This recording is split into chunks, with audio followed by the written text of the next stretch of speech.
In tonight's research, City Hunter Episode 14, Pop Idol Culture, and Brass Knuckles. Let knowledge flow.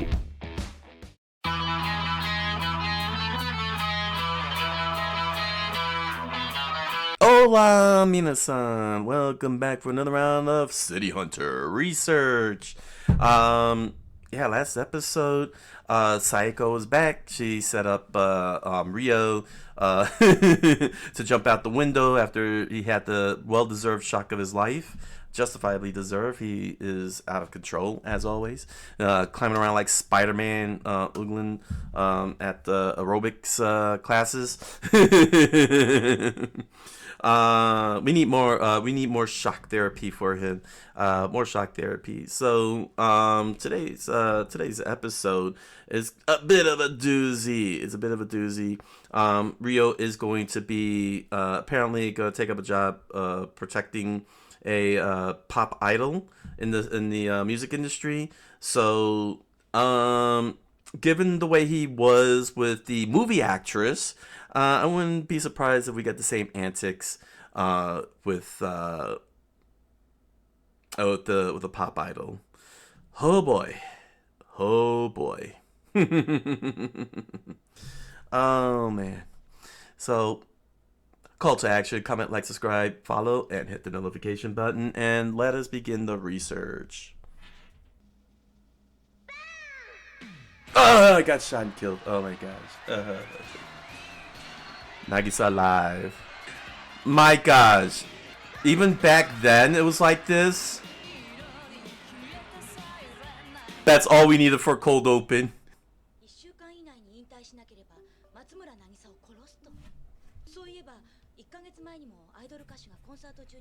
Oh.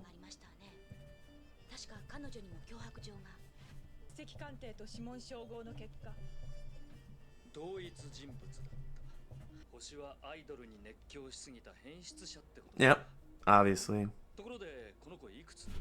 Oh my god. Stay on topic. Stay on topic. Oh. Oh, she's gotta run? Oh, is that her fans?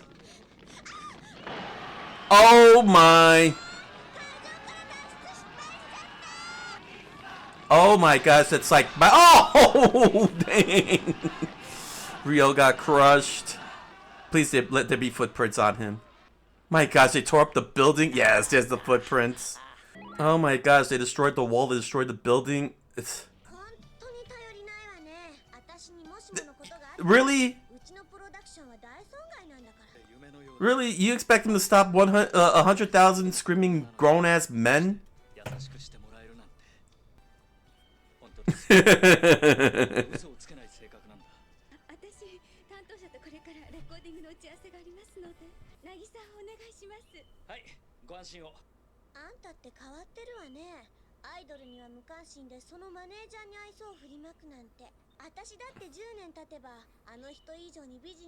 Wow.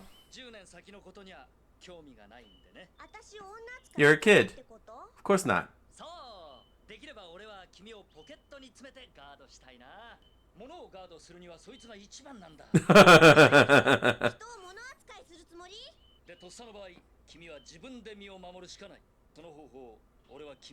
Oh.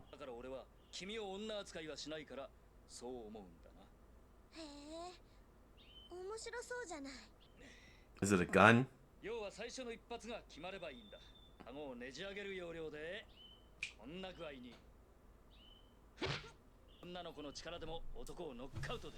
That's just true.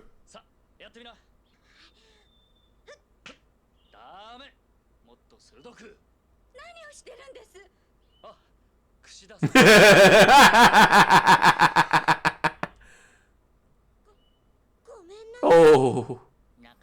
But it was a good punch.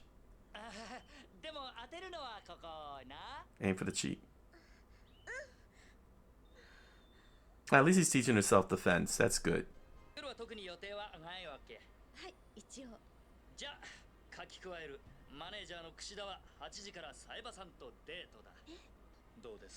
Oh my gosh. Dude, cool down. Thank you, Cowdy. Oh, that's not Cowdy?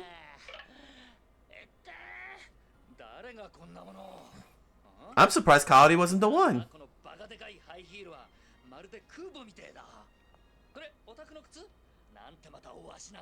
Yeah.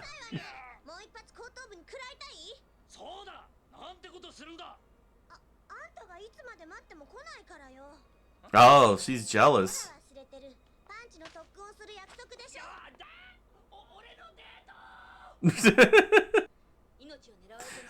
No, she's jealous. She likes him already. Mm-hmm.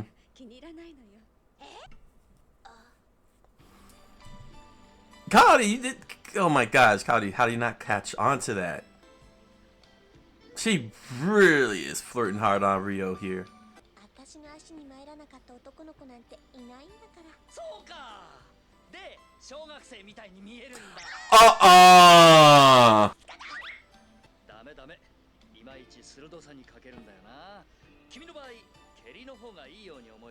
No, no. No, you only saying that for the upskirt, aren't you? I knew it.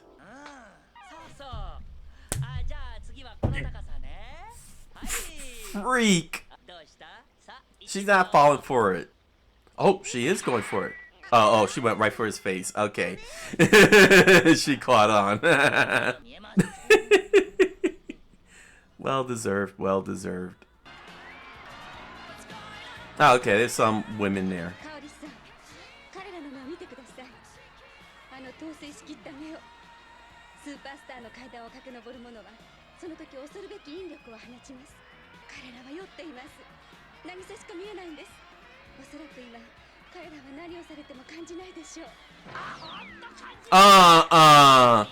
She got the hammer.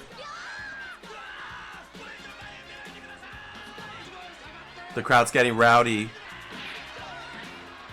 Oh no. Yo, this is insane.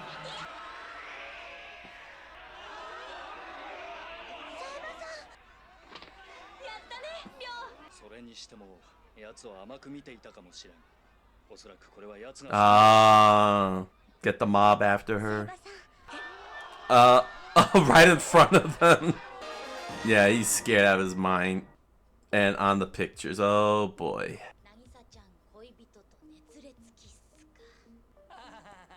I wouldn't take joy in that. Yeah, you're gonna lose money on this big time. Huh?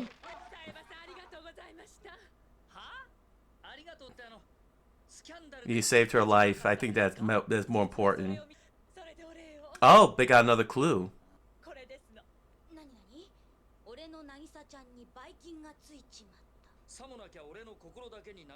Jeez, this guy's crazy. Oh, your target. Yeah, you become the bait for them.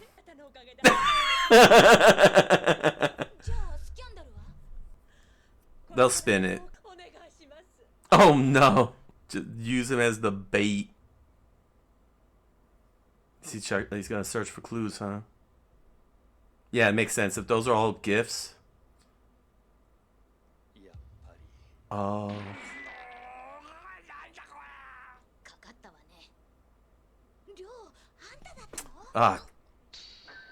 Oh, it's a speaker.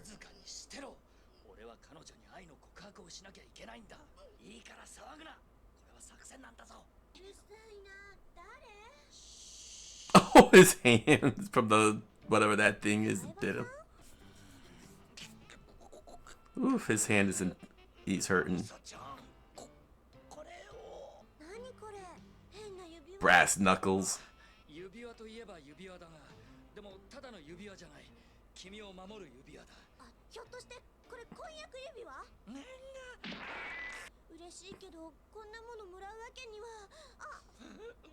Cowdy.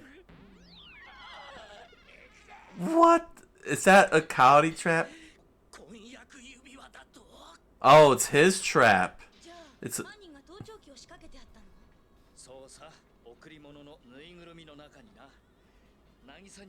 Oh man.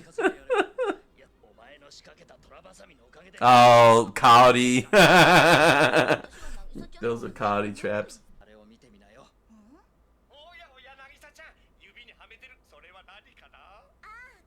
It's brass knuckles. Now it's taken the wrong way.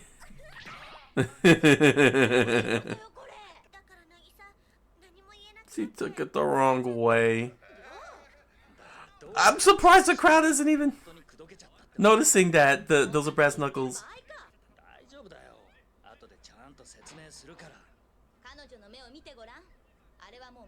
Yep, Cody's right.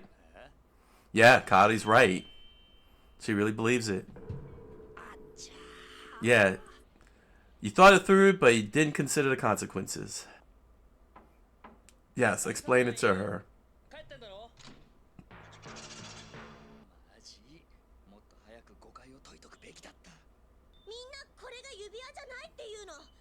Okay.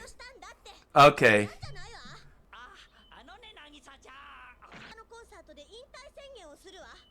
No. No.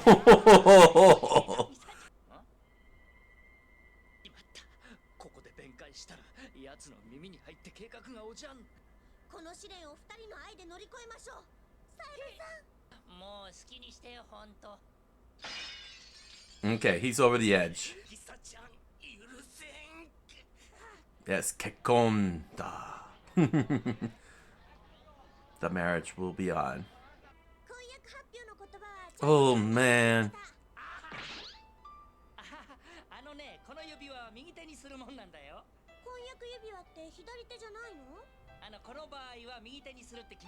Yeah. The brass knuckles. She's a kid. She doesn't understand. But he's got to get this guy. I get it. He's got to get this guy and lure him out. No. Oh my gosh. Yeah, Cody's ready.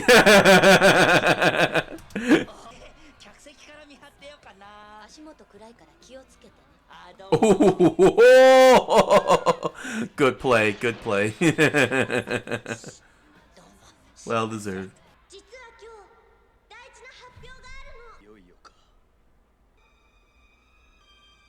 He's ready.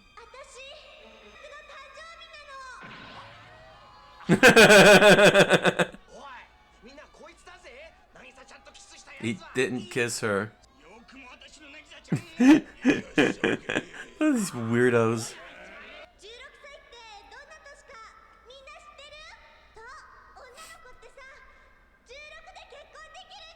Oh man. Oh, the guard.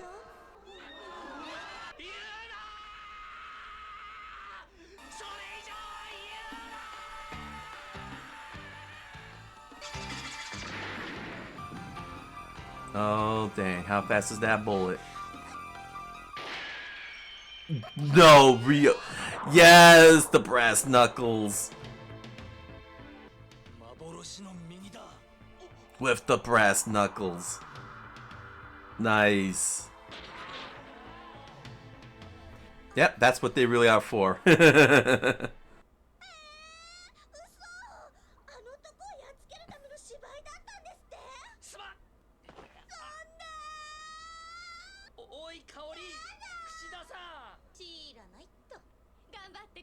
Good. Resolve it yourself.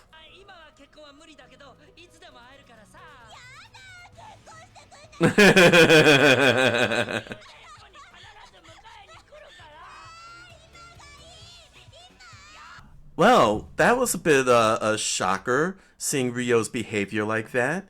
He was very nervous and very uncomfortable, and put himself in a very precarious situation in which he got a well-deserved comeuppance. Good, good.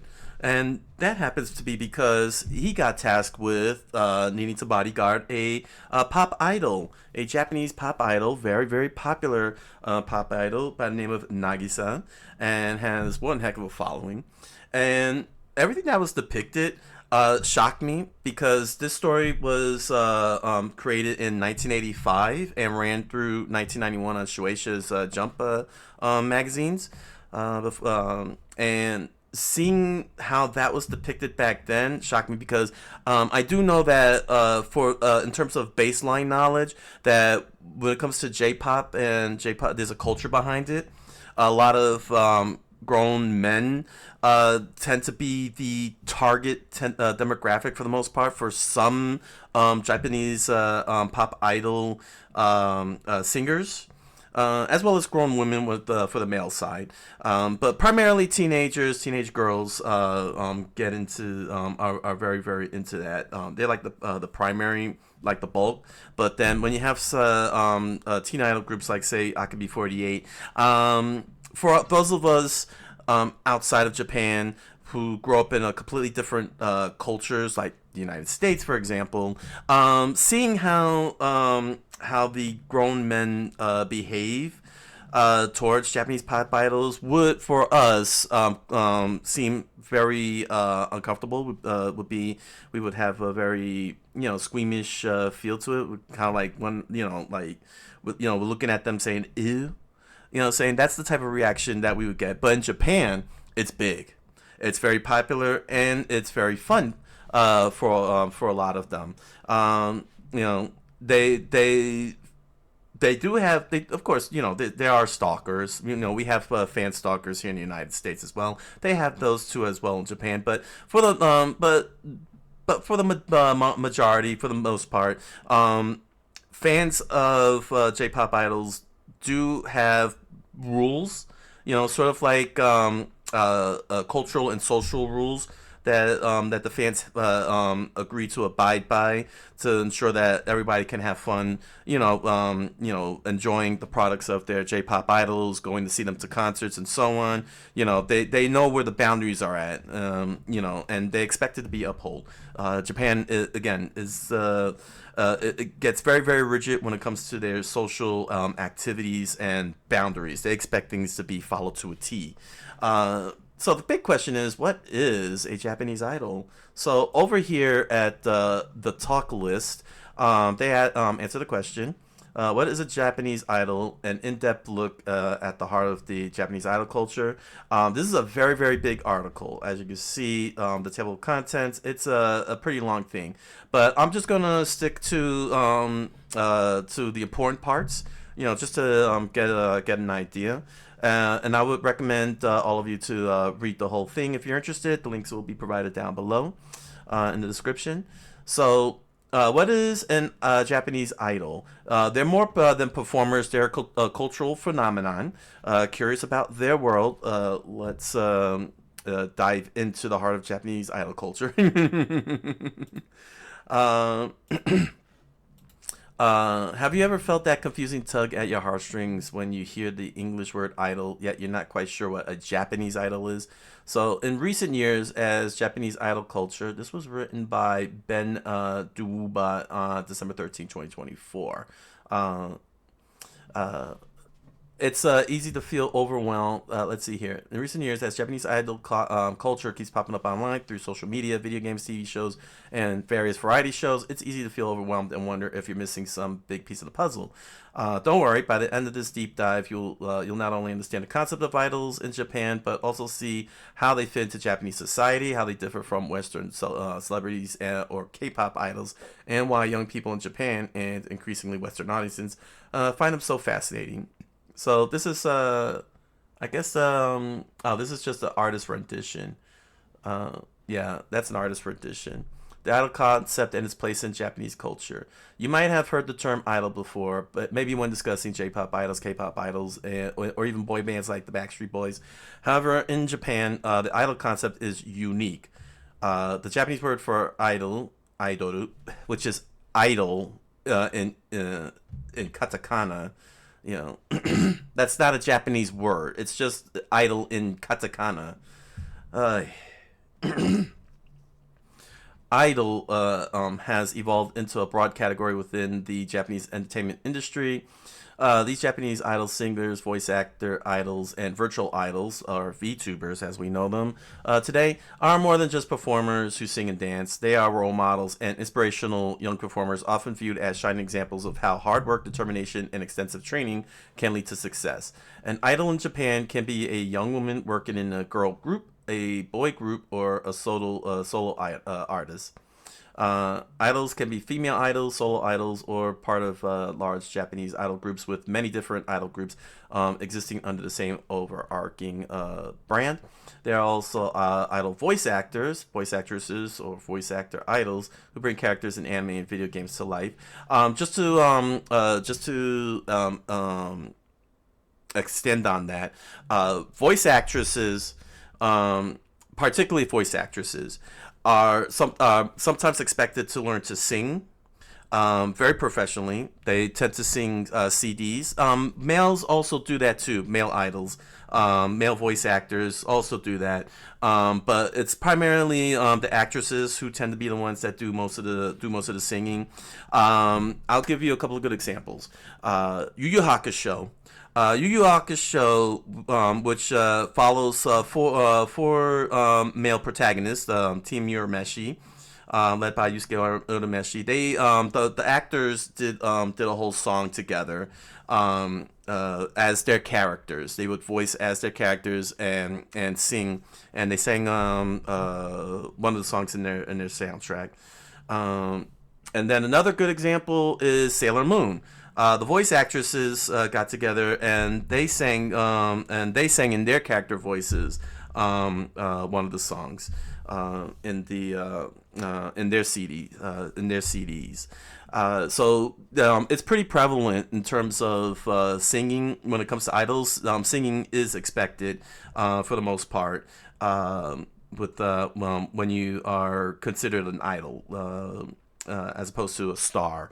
When you attain the title of idol, chances are you're probably going to find yourself singing, whether it's in voice acting or doing virtual idols like Hatsune Miku, VTubing as well. If you're a VTuber, you'll probably be expected to sing and do CDs as your characters. Some idols might not even be human. Virtual idols like Hatsune Miku and other fictional characters have massive followings. Furthermore, they are underground idol scenes known in Japanese as Chika Aidoru, where local idols perform for smaller crowds at tiny venues, even at places as unexpected as a fish market, showing how diverse and widespread Japanese idol culture truly is.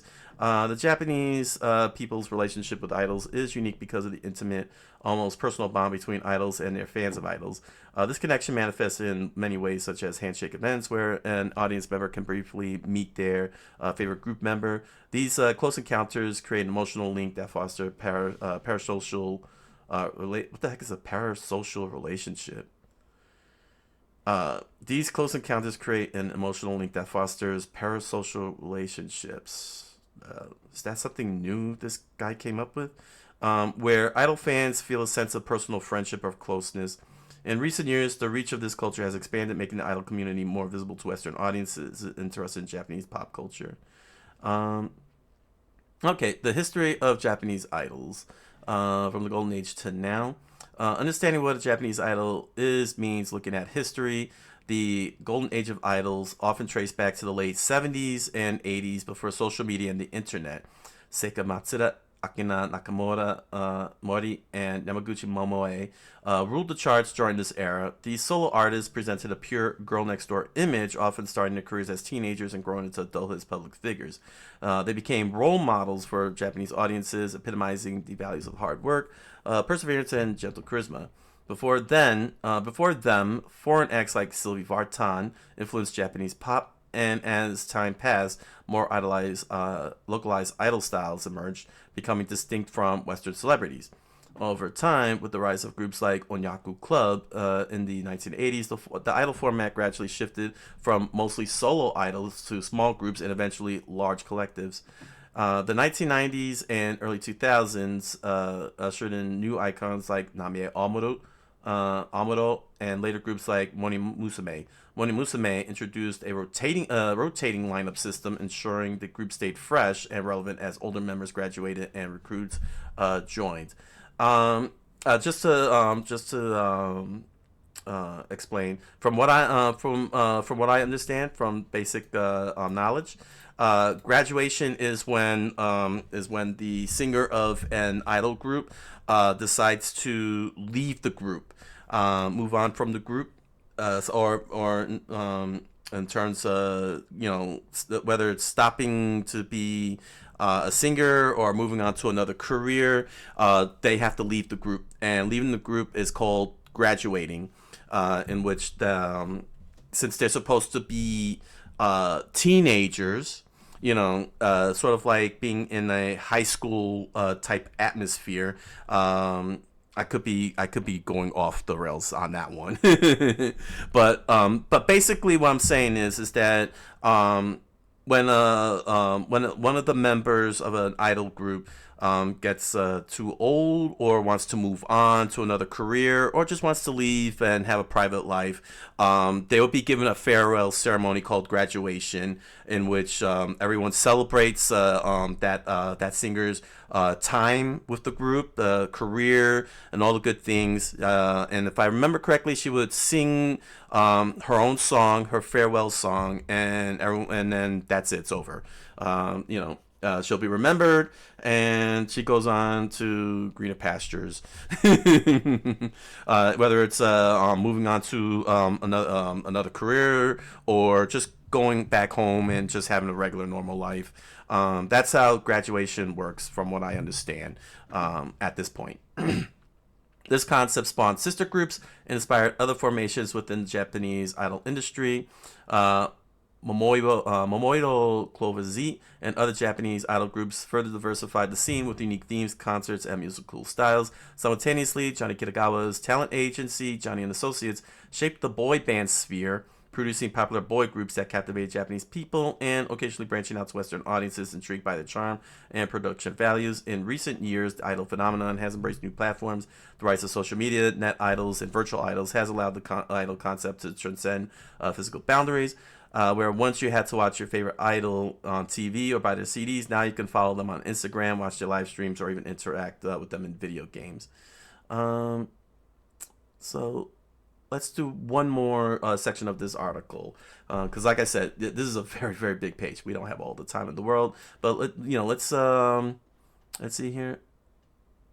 Let's see, define an idol, types of Japanese idols. I think maybe we could do types so we can get an idea. Yeah, okay. Let's see the different types of idols.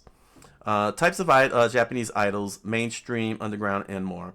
The Japanese idol industry is not a single monolith. Instead, there are types of Japanese idols that cater to different tastes. I guess one could liken them to genres, I guess. But mainstream idols. Let's start with that one. Mainstream idols are the ones you see on primetime TV and performing at major events.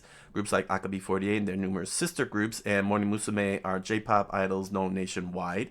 I've heard this. I've heard this group. They were very well publicized here in the United States, and they even had their own song in Wreck-It Ralph, because I saw their names in the credits. They have large fan bases, appear in commercials, and often host or guest star on popular variety shows. They're the faces you see plastered all over city billboards, the kind that even the general public recognizes. Then you have underground idols, Chiga Aidoru. At the opposite end of the spectrum, you have the underground idol, Chiga Aidoru. These local idols perform in small clubs, community centers, or even a neighborhood fish market festival. Yeah, I mentioned that before. They operate on a smaller scale, but often maintain a more intimate connection with fans. Their fan base might be tiny, but these fans tend to be extremely dedicated. The journey from the underground scene to mainstream success is part of the idol narrative and can appeal to fans who love to follow groups climb to the top. Virtual idols. Japan is known for pioneering virtual idols like Hatsune Miku. I saw a Hatsune Miku performance live on the David Letterman show Late Night with David Letterman on CBS.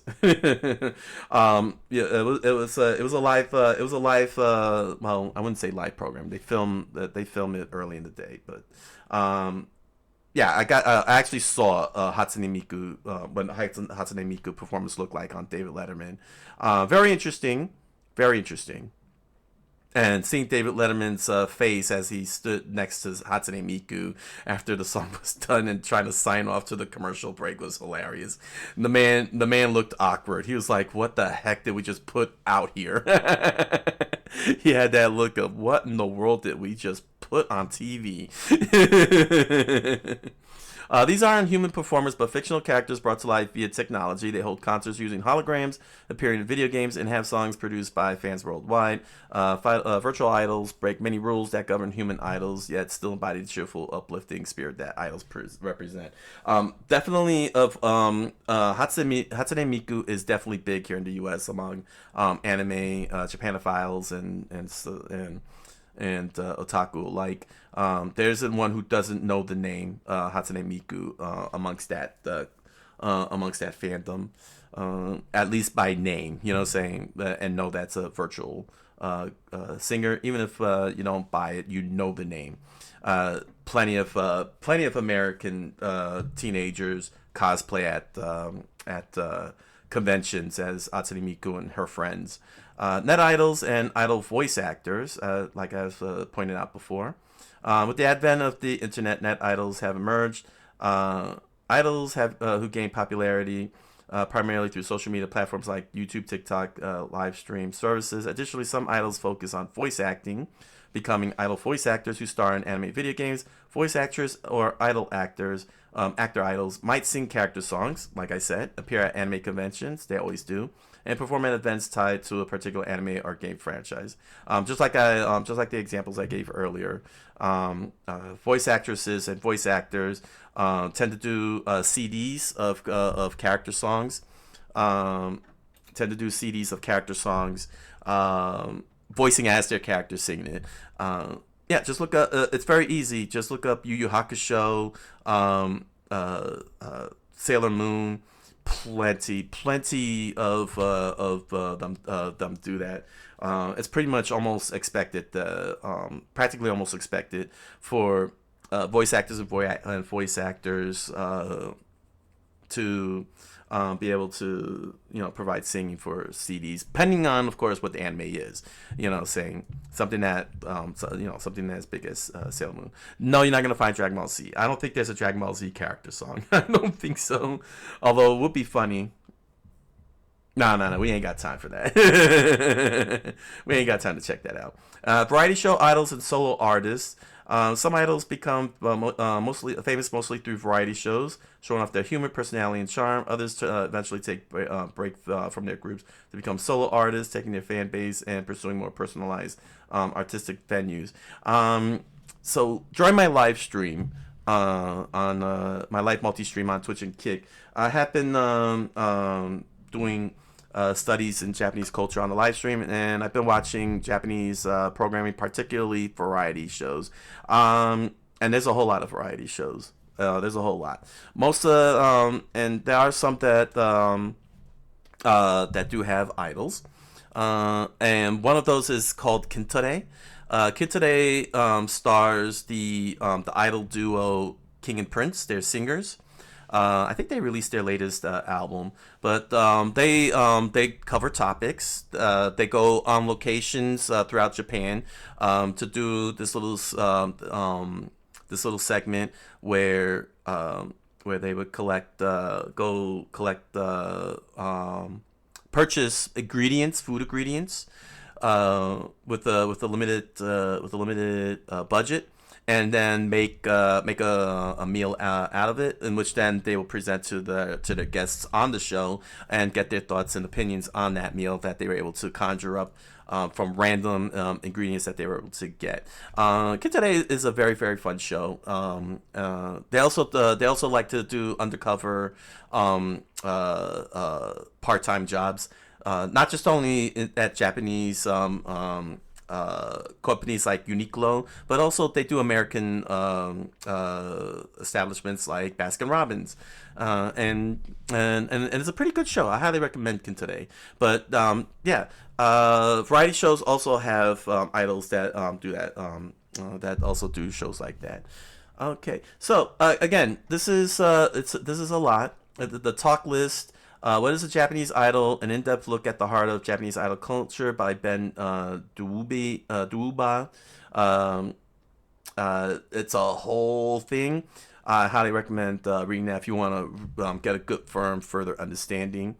Um, Over here at Koto Academy, Koto Japanese Academy, Japanese idols and celebrity culture, a deeper look. Again, it's another. Well, this isn't actually too big of an article, but let's get some more further information. The name is not on here who wrote this. This was written in November 15th, 2023, under Japanese culture and study Japan. So, what are Japanese idols? Here, Koto Japanese Academy says Japanese idols are young performers, often in their teens or early 20s, key factor, who sing, dance, and entertain a broad audience. They are groomed by talent agencies, shaping their musical skills, image, and personality. Besides the idols and celebrities you would often see on the big screen in Japan, there's also another type of idol called underground idols, or chika idoru. They mostly perform in small independent venues and often self-produced and managed, and they typically have a small but dedicated fan base. Also, underground idols are often seen as more authentic and genuine than mainstream idols, and they usually have a more experimental and creative approach to their music and performance. Some underground idols include Brand New Idol Society (BIS) and or BIS, and Baby Metal. Where did the idol culture originate? The culture in Japan dates back to the 1970s with the formation of groups like Candies and Pink Lady. These early idols set the stage for the phenomenon that would explode in the 80s with the advent of groups like Onyaku Club. What is the significance of fan interaction in idol culture? Fan interaction is a crucial element of the idol experience. Fans are encouraged to participate in handshake events, fan meetings, and even voting for their favorite members. This close connection fosters a sense of belonging and devotion, creating a unique bond between idols and their supporters. Back to the topic of underground idols, during the performance, some fans would do otage to show support. In short, otage in short is a dance or cheer typically performed using glow sticks. In the anime manga Oshinoko, there are scenes where the main character performs otage. I still gotta see this series. I gotta see that series. I keep hearing good things about it. How do idols differ from Western celebrities? Okay, this is a good question here. One key difference between Japanese idols and celebrities and their Western counterparts is the focus on relatability and closeness. Idols are often marketed as just like you. Okay, sure. The way they dress. Sure. We all dress like idols and look like futuristic anime characters. They are expected to be open and honest with their fans. This contrasts Western celebrities who are often seen as more distant and unattainable. That's actually true. That's actually true. Japanese idols and celebrities also play a significant role in promoting Japanese culture to the world. Through their music, movies, and TV shows, they introduce foreign audiences to Japanese fashion, food, and customs. Ah, see, that's really interesting. Significant role in promoting Japanese culture to the world. That is awesome. That's actually really cool. This has helped to make Japanese culture more popular and accessible to people around the world. That is very smart. That is very smart, especially from a country standpoint, from a national standpoint. You know, you want to create tourism and have your products sold. You know, your Japanese products sold. You have these Japanese idols. Welcome Western fans, foreign audiences, and talk about Japanese culture and such. Yeah, okay. Okay, that's pretty cool. That's pretty cool. The impact of idols. How do idols and celebrities contribute to the entertainment industry? Idols play a multifaceted role in the entertainment industry. Apart from the music, they often participate in variety shows and commercials and even act in television dramas and films. Yeah, absolutely true. Like I said, Kin today. is one such example. A variety show featuring king and prince. They're male idol singers. Their versatility allows them to be present in various aspects of Japanese media. Idols and celebrities continue to contribute to Japanese society. Japanese idols and celebrities are often seen as trendsetters, and their influence can be seen in fashion, music, and food.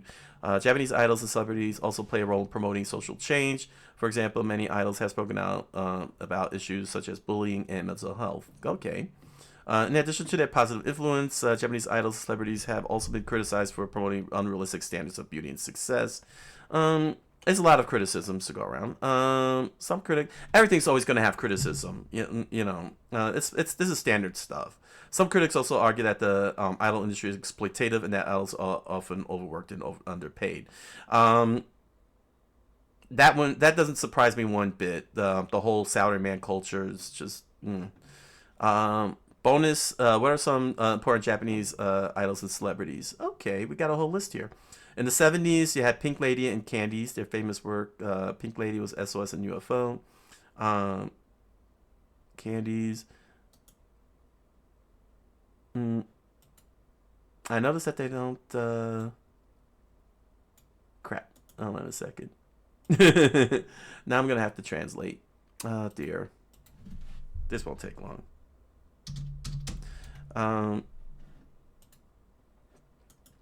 My kanji is still okay. Toshishita no orokonoko.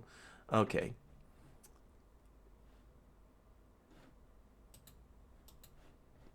It's alright. 1990s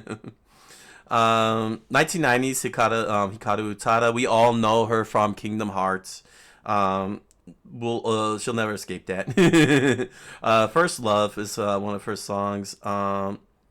Takuya Kimura, I'll Be There. SMAP. Tokyo with Riririku. V6 with Feel Your Breeze. The Pump with Feeling Good's Paradise. That's the 90s. Then the 2000s, you had Arashi. I Could Be 48. Yeah, this was the group that really blew up. Like I said, I learned about them from Wreck-It Ralph because they sang a song for that. It was in their credits, in the end credits of the movie. They sang us one of those songs. I think it was for the racing game that Wreck-It Ralph went to. Hey Say Jump. Oh yeah, I see this group all the time on School Kakame. Hey Say Jump. Taki and Tsubasa. And then the 2010s, you got Lisa, Yoasobi, Kenshi Yonezu, Kuji, Fuji Kaze, and King Nu. So, in conclusion, the Japanese idols and celebrity culture offer a unique lens to explore the intersection of music, entertainment, and societal expectations. The carefully curated world of idols continues to captivate audiences globally, showcasing the enduring appeal of these pop culture icons. As we unravel the layers of idol culture, we gain insights into Japanese media's dynamic and ever-evolving landscape. Let's see, what are these trivias here? Okay, there's some trivias here. You might be wondering, are idols expected to maintain a squeaky clean image? Yes. Idols often require maintaining a wholesome and virtuous image. Agencies carefully monitor their public personas to ensure they align with societal expectations. Do idols have a short shelf life in the industry? While some idols may retire and move on to different ventures, many have sustained long and successful careers. Some transition to acting, entrepreneurship, and even continue their careers in the entertainment industry.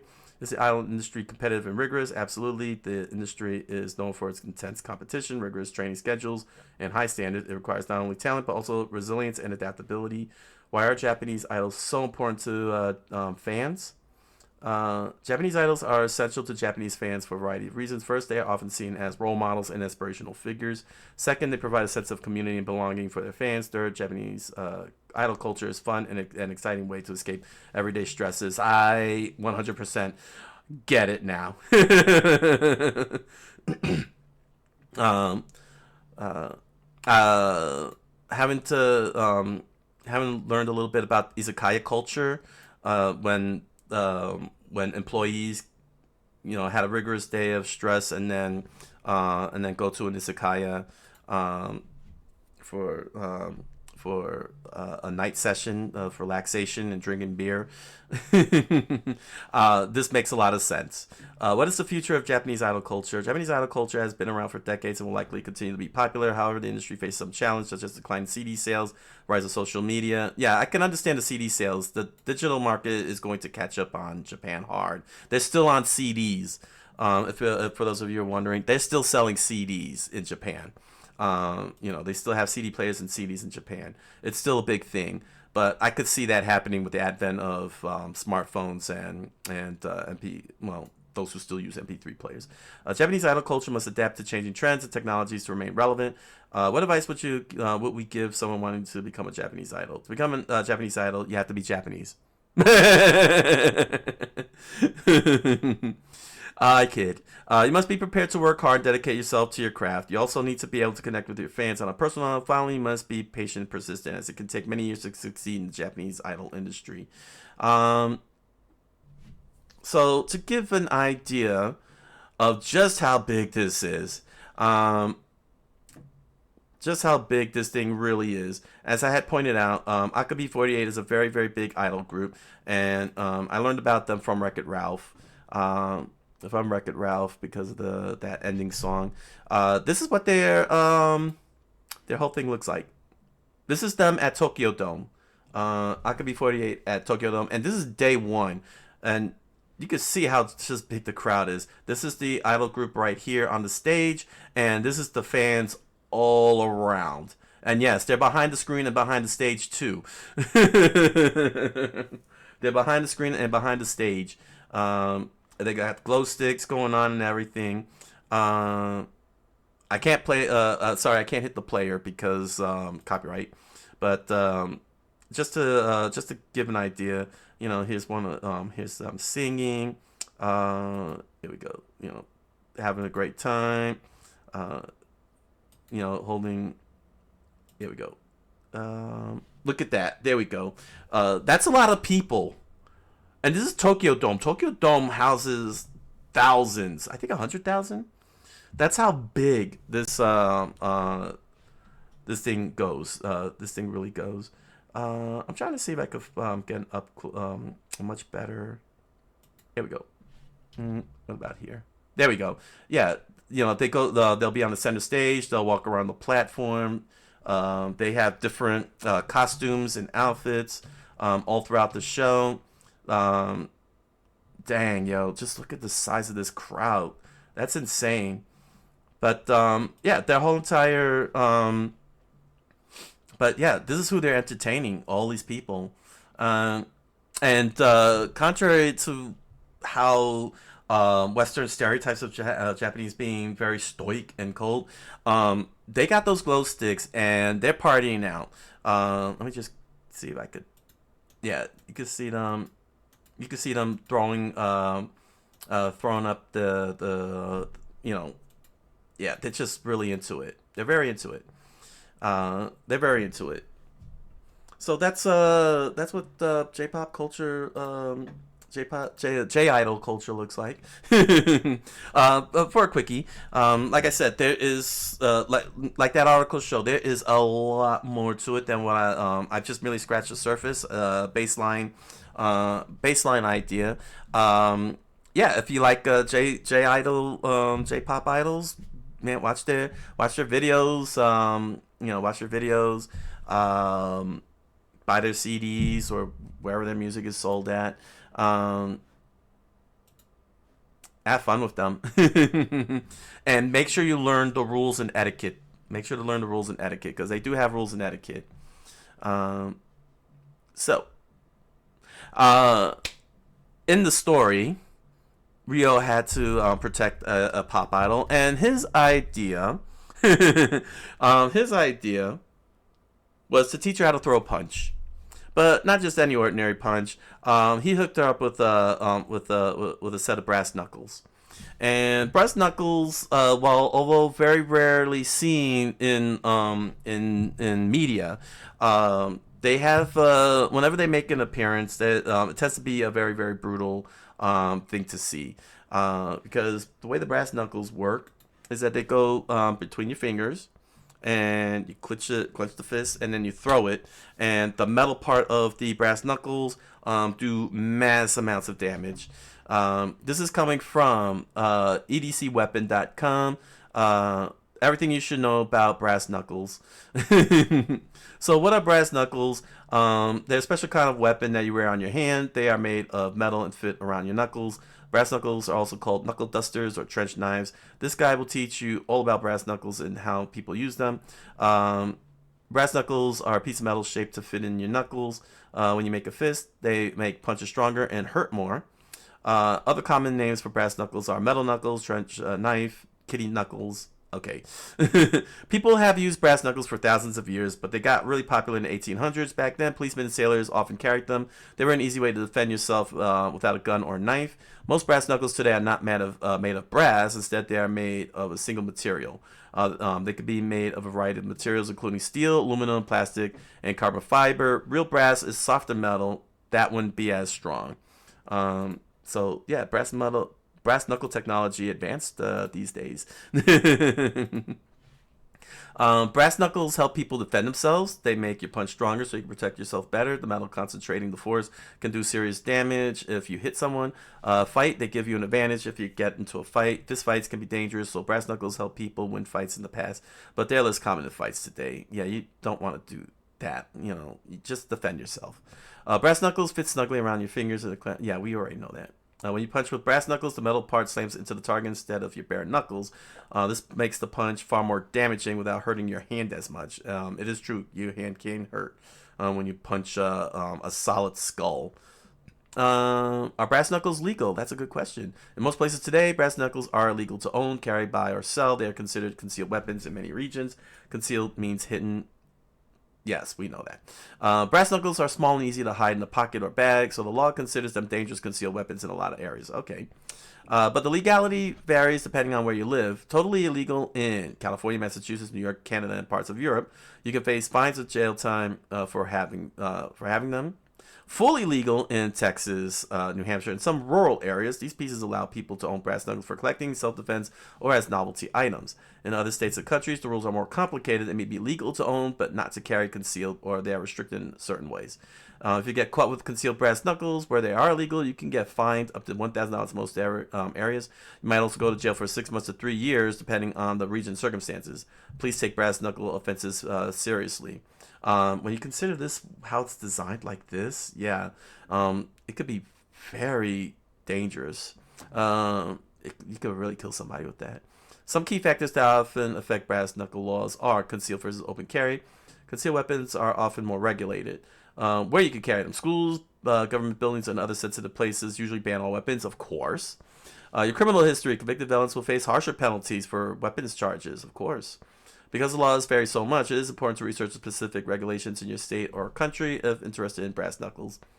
Using the knuckles for self-defense. Brass knuckles can inflict serious damage as self-defense weapons. A solid punch with brass knuckles can break bones, knock someone out, or cause other major injuries.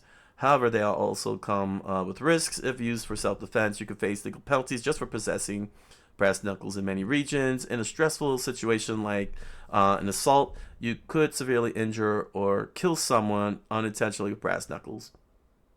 They may be considered using excessive force. For these reasons, many self-defense experts recommend alternatives to brass knuckles for personal protection. Safer options include pepper spray. Temporarily blinds and hurts attackers when sprayed in the face. Works from up to 15 feet away, so you can keep your distance. Legal to carry in public in most states. Can disable threats without permanent damage. Kubotans. These are small, lightweight sticks about 5 inches long that you hold in your fist. The pointed ends concentrate force to allow you to strike pressure points and nerves on the attacker's body to inflict pain and make them stop. Easy to attach to a keychain or carrying. Okay. Tactical pens. These are pens made of very durable metal that can be used to strike an assailant if needed. The strong metal tips can poke pressure points similar to Kubotan. Looks innocent if clipped in a shirt pocket, but allows you to defend yourself in an emergency. Other tool items like steel whips, Dang. Palm sticks and telescopic batons also offer more legal and less lethal defense options in many areas. Pepper spray, Kubotans, tactical pens, and similar devices allow you to defend yourself without the legal gray area of brass knuckles. With practice and proper training, these non-lethal devices can effectively stop threats and emergencies. Buying and owning brass knuckles. In regions where brass knuckles are legal, you can buy them from certain specialty retailers. Some places you can find brass knuckles for sale include martial arts supply stores, outdoor and hunting shops, and online sites. If you live where brass knuckles are legal, use caution and shop carefully to buy real functional brass knuckles rather than cheap novelty knockoffs. High carbon steel provides maximum toughness and durability. Need high quality brass knuckles? Yeah, check out Chakra. Oh, okay. Oh, and some safety tips here. Uh, Once you own brass knuckles, proper handling, maintenance, storage, and training are crucial. Understandable. Store brass knuckles securely like other weapons when not used to prevent access by children or thieves. A lock safe or case is ideal. Okay, understandable. Keep them maintained and rust free. Occasionally oil metal surfaces and tighten any loose screws. Practice punching a heavy bag while wearing brass knuckles to get used to the feel and weight. Start slowly to avoid hand injuries. Get professional training, self-defense, and combat skills to learn how to use brass knuckles properly and safely if needed. Don't rely on movies or TV for techniques. No, don't ever rely. Don't rely on anime either. Consider your local laws and any restrictions on where you can legally have brass knuckles.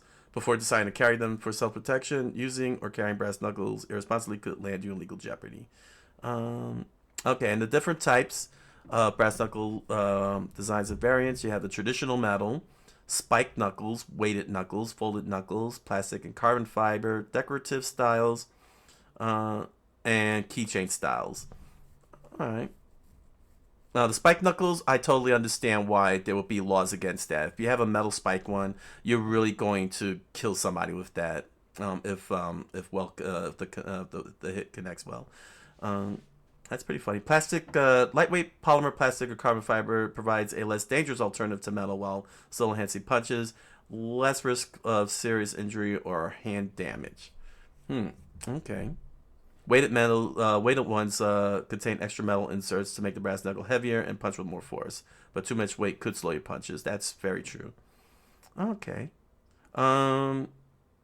The best depends on your needs and concerns. High carbon steel offers maximum toughness and damage potential. The premier choice for weapons. Lightweight metals like aluminum reduce hand fatigue for extended wear. The cheaper option. And alternative materials lower the risk of injuries and legal issues in many areas, no matter the exact type of brass knuckles. Proper training. Yeah, proper training. Brass knuckles can be dangerous yet effective self-defense tools, but also carry legal risks in many areas. Pepper spray, pepper spraying, kubotans and such provide legal alternatives and safer. If you do choose to own brass knuckles legally, exercise caution and maturity at all times. Seeking professional training, understand local laws. Yeah, they're just repeating that again. So this was written by Chakra. This was written by Wang Gang. Everything you should know about brass knuckles at edcweapon.com. Let's see here. Exploring the 9 types of brass knuckles from swords.com. This was written by Swords themselves. So we already know what brass knuckles are. So what type of brass knuckles are out there? You got the classic brass knuckles. One of the most well-known traditional types is the classical shape. These type of brass knuckles have a classic design, ring design that slips over the knuckles of a closed fist. Made from solid brass, these provide strength and durability while also having distinct appearance. You got single ring, double ring, spike designs. Looking to maximize impact potential. Some classic brass knuckles have spikes or other protrusions,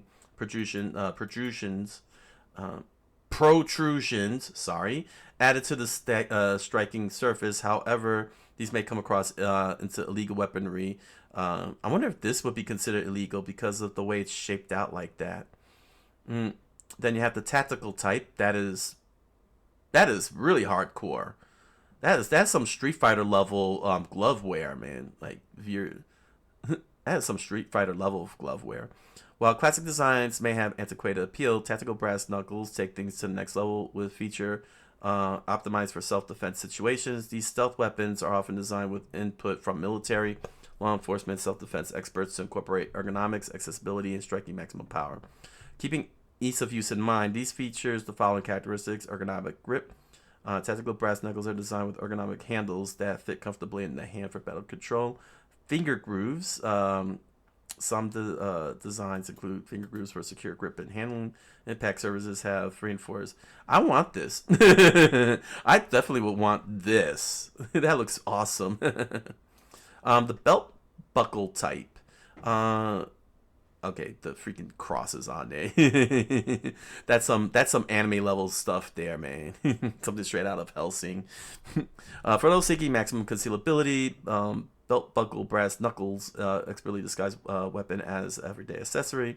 When configured as belt buckle, they maintain the element of surprise. Should trouble arises, the user need only detach the buckle portion to reveal a set of covert brass knuckles hidden in plain sight. Some even go further, appearing as ordinary objects like phone cases or keychains to remain completely incognito until deployed. These covert weapons have the element of surprise, making them effective in unexpected situations. Modern variations, the knuckle dusters. Knuckle dusters come in a variety of shapes, including rectangle, triangle, and more. They feature finger holes that accommodate multiple fingers for secure grip. Some dusters are designed with ornate engravings or patterns. Folding brass knuckles. So that's what a folding one looks like. Oh, that's cool. That's the alien, the xenomorph. Folding ring brass knuckle, also known as butterfly knives. I don't think they're called butterfly knives. I think the butterfly knives are the ones that television loves to show, where they go and then all of a sudden here's the knife. Are a type of metal knuckle dusters designed for concealability and quick access. They consist of two hollow semicircle connected by a pivot that allows the rings to fold together into compact form to fit discreetly in a pocket. When needed for self-defense, the ring can be flicked open with the twist of the wrist within a second. And unlike fixed brass knuckles, the folding design makes them less detectable to covert carry. Dang. Multi-tool knuckles. Ha! Oh, that's funny. Oh my gosh, and that is definitely dangerous. Some brass knuckles are designed as multi-tools, incorporating features like bottle openers, screwdrivers, or utility blades. Animal shaped. Oh, that looks like a paw. Got it. These brass knuckles have unique aesthetics, resembling animals, teeth or claws, stealth or covert. Covert brass knuckles are designed to look like everyday objects such as pens, keychains, phone cases, considering their true purpose. Oh, okay. Can you use brass knuckles as self-defense? If knuckle dusters are legal in your state or county, here's why they can be a good option. Compact and concealable. Knuckle dusters have a compact size and a concealable nature. This makes them easily portable and discreet, providing a tactical advantage in unexpected situations. Enhanced striking power. They amplify the force of a punch, potentially incapacitating an attacker more effectively than bare fists. Quick access. They can be swiftly deployed when needed, offering an advantage in situations where immediate self-defense is required. This is coming from swordswords.com. You'll see the fun links to all to everything down in the description below if you want to do further reading and research. All right. So today's episode, surprisingly enough, Ryo behaved, and he found himself in a very, very funny situation. But ultimately, he got comeuppance, of course. So basically what happened is pop idol Nagisa has been targeted by a fan stalker, crazy fan stalker, tried to hurt her and everything, and her agency hired Ryo to act as her bodyguard, in secret, of course, so that way nobody will know, who it is. They've been getting threatening letters, so he read through them and everything, and so of course he asks the usual question of who she is and such, the only way that Ryo can do, and oddly enough, he finds out that she's 15, and so now he's on his best behavior. So we get introduced to Rio being at her concert. There's Nagisa on stage singing away, and all her fans, mostly rabbit men, going crazy. And poor Rio, of course, he finds himself. Let's see here. Oh, excuse me. Mm. Ah,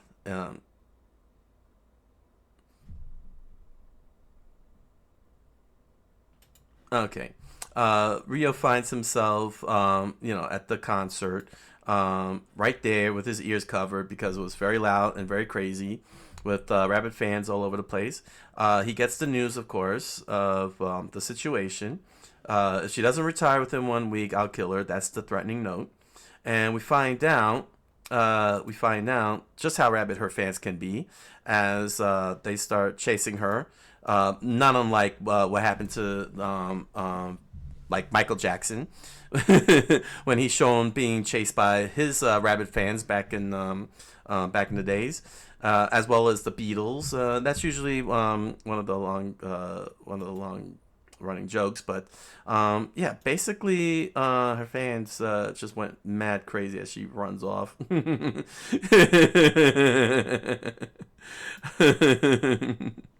um, their destructiveness knows no bounds because not only did they run over Rio and pretty much half the city in a wild, in a crazy stampede, but they even destroyed a freaking building.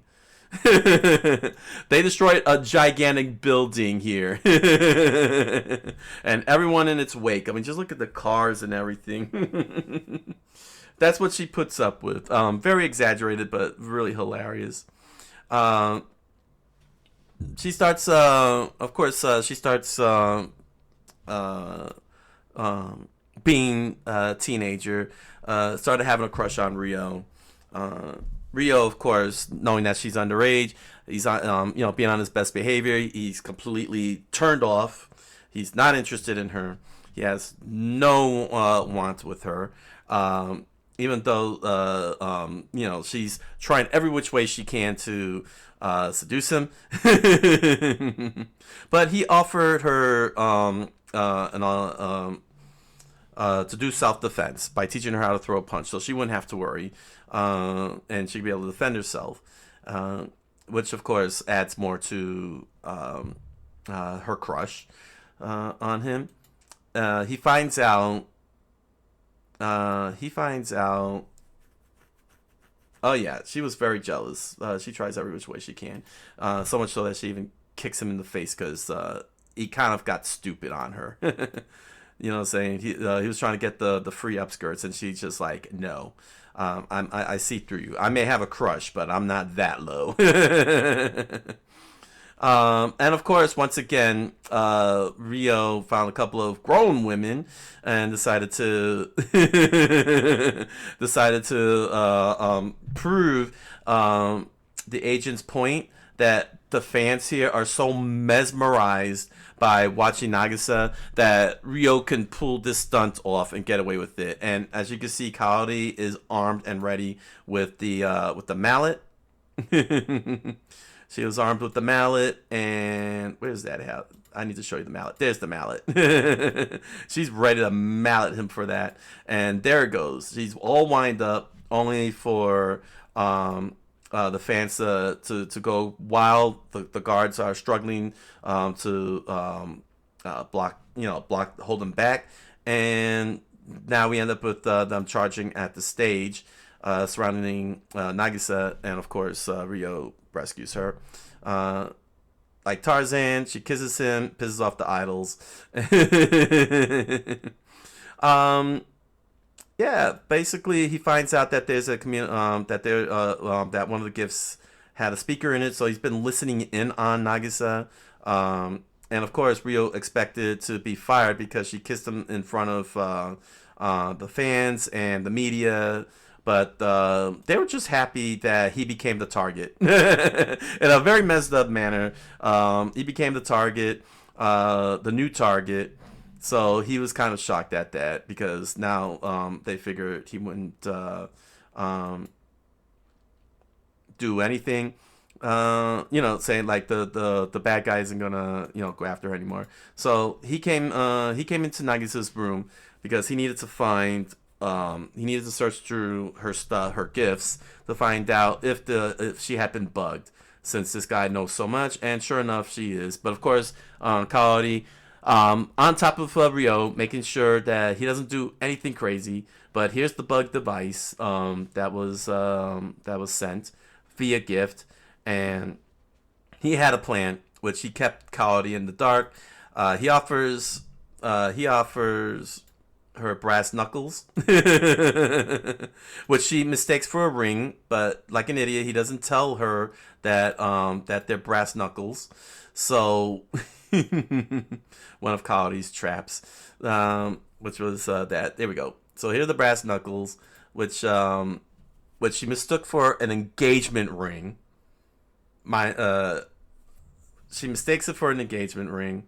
So now her crush on him, her teenage crush on him, amplified.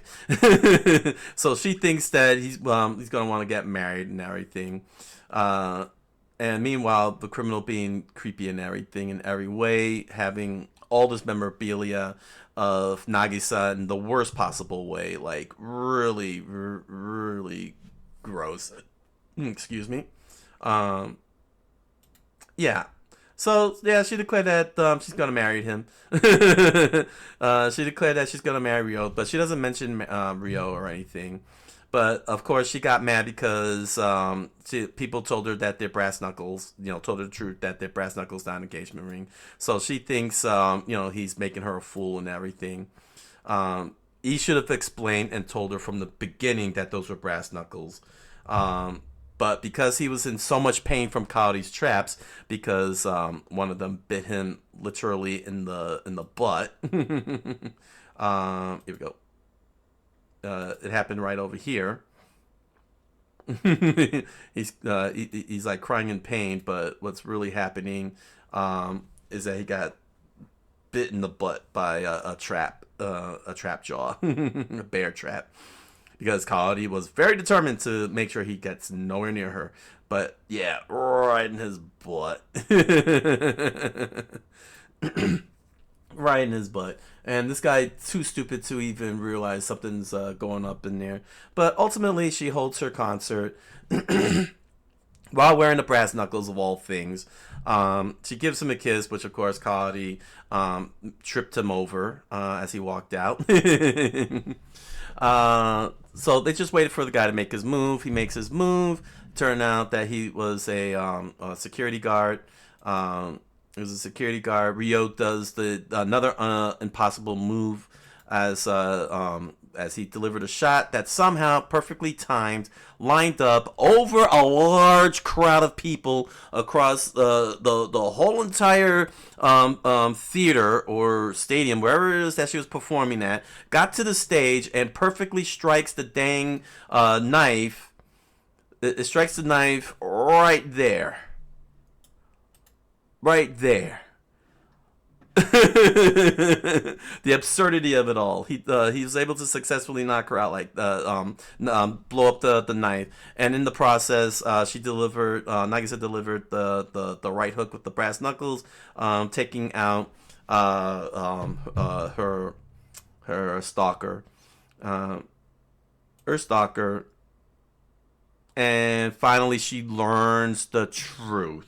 The truth finally comes.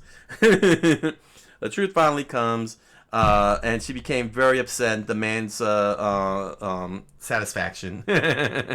And he's busy apologizing. And of course, her manager and Kaori told him he's on his own. Fix this mess up. Fix this mess up that you put on this poor 15-year-old child. Oh, man. So... yeah, Rio really was trying hard, being on his best behavior. He tried to capitalize on an upskirt, but he justifiably got kicked in the face with a high heel. Quality kept him in check at every turn, even though his motives were clearly different. But nevertheless, he completely stayed turned off for the most part. So yeah, he did his best. He did his best. In the grand scheme of things, he did his best to his best behavior. So even so, this was a pretty good episode. It was very shocking to me, just to note, that this was that the time period, the 80s and 90s. I didn't realize that Idol was like that big back then. I thought that the whole Idol thing was a late 2000s to present phenomenon, with cultural phenomenon, with the large crowds, like I had shown from AKB48. I thought that this was a recent thing, like something that started in the late 2000s when they started up, and all the way up to now. But apparently large crowds like that existed back then in the 80s. Large crowds like that big type of a big turnout. So it was a very fascinating thing to learn, just how far Japanese idol culture has come along from the 70s to today, and that it's still growing strong. There are now new avenues of Japanese idols, with VTubers as well as virtual characters like Hatsune Miku, as well as voice actresses and voice actors. So yeah, I mean, this is a fun thing. It's a fun thing as long as you behave and remember your boundaries and such, and to enjoy. And yeah.